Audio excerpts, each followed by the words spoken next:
South India shopping mall the wedding మంత్ర సరికొత్త wedding collection south India shopping mall. ఈ cinema మొదలైన తర్వాత 3 కరోనాలు cross చేసాం. ఒక ఎలక్షన్ క్రాస్ చేసాం, ప్లస్ బిగ్ ఫిల్మ్ అంటే ఒకేసారి ఒక షెడ్యూల్లో 2 షెడ్యూల్లో 3 షెడ్యూల్లో చేసే సినిమా కాదు ఇది. ఎందుకంటే ఇది period film, 17th century backdrop చేసే సినిమా. ఎన్నో సెట్స్ ఉంటాయి, అక్కడ నేటివిటీ చేయాలి. చిన్న షార్ట్ తీయాలన్నా ఇప్పుడు ఈజీగా వెళ్ళి రేపే షూటింగ్ చేసేటువంటి సినిమా కాదు.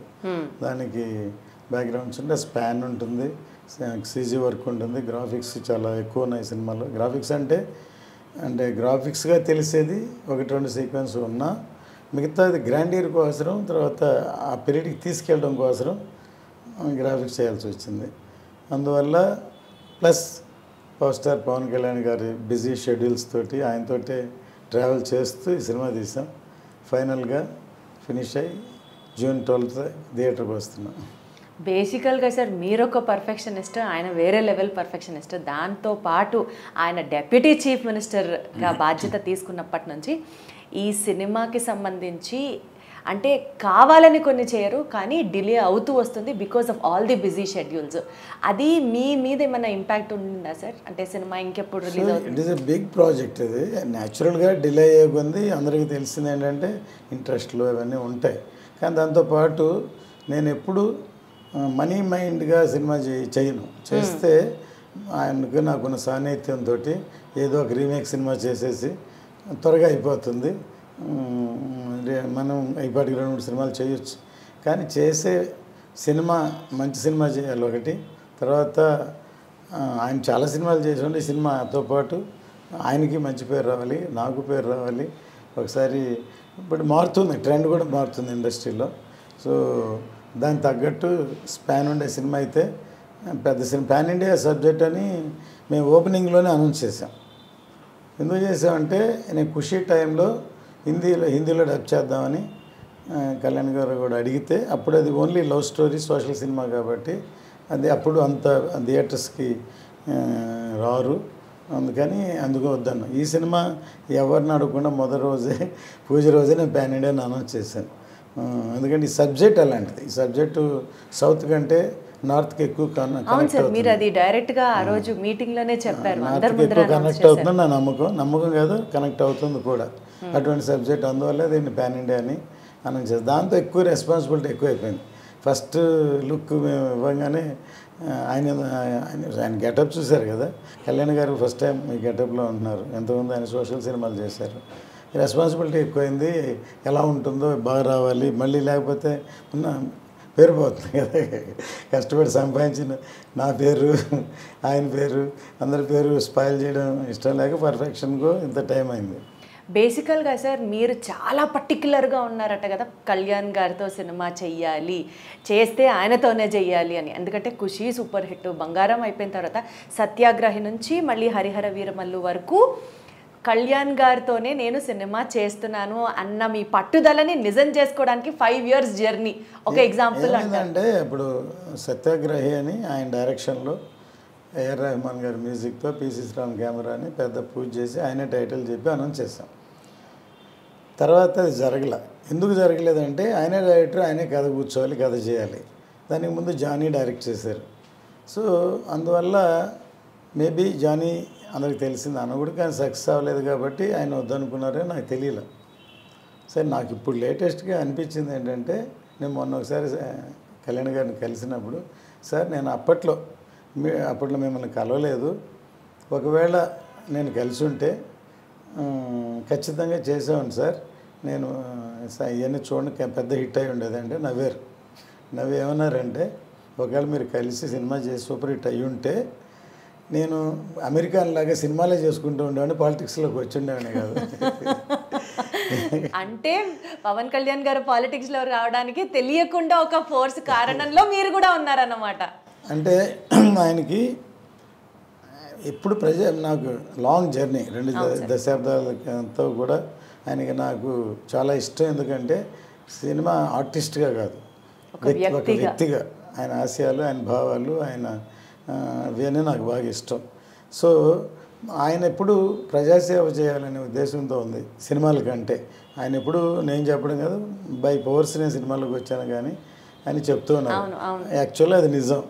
కానీ వచ్చారు కాబట్టి ఆయన చేయాలి. ఆయన సినిమాల్లో కూడా ఆయనకి బాగా కనెక్ట్ అయితేనే అది ఆ సినిమా బ్రహ్మాండంగా ఉంటుంది, లేకపోతే అలా ఉంటుంది. సో ఆయన దాంట్లో నుంచి ఇది కరెక్ట్ కాదనుకుని మళ్ళీ డైరెక్షన్కి వెళ్ళారేమో. డైరెక్షన్ ఒకవేళ సక్సెస్ అంటే ఆ ప్రొఫెషన్లో అలా ఉండిపోయేవారేమో. కానీ అది కాకపోతే దానికి సినిమాల కంటే నాకు ఆయనకి ప్రజాసేవ ముఖ్యం కాబట్టి ఆయన రాజకీయాల్లోకి వెళ్ళారు. అదే దాన్ని మాత్రం వదలకుండా పట్టుబట్టి కష్టపడ్డారో నేను వేరే ప్రత్యక్షంగా చెప్పక్కర్లేదు. కానీ ఫైనల్గా అచీవ్ చేశారు.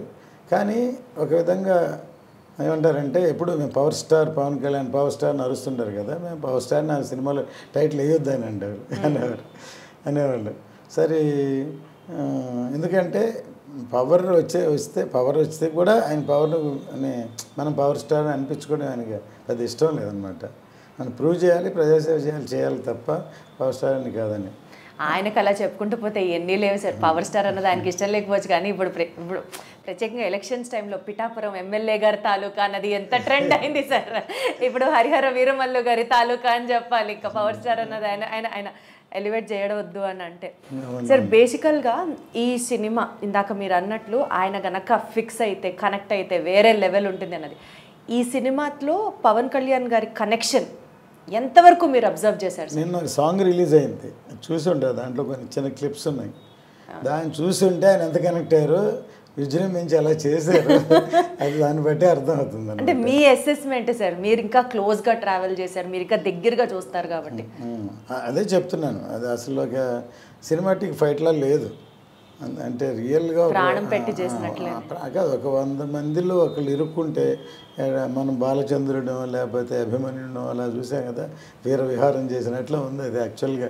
అంటే ఒక రియల్గా అట్లాంటి 100 మంది అటాక్ మధ్యలో ఇరుక్కుంటే దాన్ని ఎలాగ ప్రాణాన్ని తెగించి పోరాడతాడు అలాగ రియల్గా ఉందన్నమాట సీక్వెన్స్. అందువల్లే అంత ఇంపాక్ట్ ఉంది సాంగ్. దానికి తగ్గట్టు లిరిక్స్, దానికి తగ్గట్టు కైరవాణి గారి మ్యూజిక్ అసలు ఎంత ఫాస్ట్గా ఉందో నేను చూసారు, ట్రెండింగ్గా ఉంది అసలు సార్. పవన్ కళ్యాణ్ గారిది ఒక బజ్ రావాలి కానీ అది ట్రెండింగ్ అయిపోతుంది అంతే.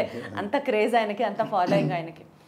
బేసికల్గా సార్ యాజ్ అ ప్రొడ్యూసర్ ఈ ప్రాజెక్ట్ విషయంలో డ్యూరేషన్ కావచ్చు, ఇన్ని ఇయర్స్ ట్రావెల్ చేయడం కావచ్చు, అప్స్ అండ్ డౌన్స్ కావచ్చు, మీకు బాగా toughest challenge being a producer of Harihara Veeramallu సినిమాకి ఏమనిపించింది సార్? ఏ సిచ్యువేషన్ అనిపించింది?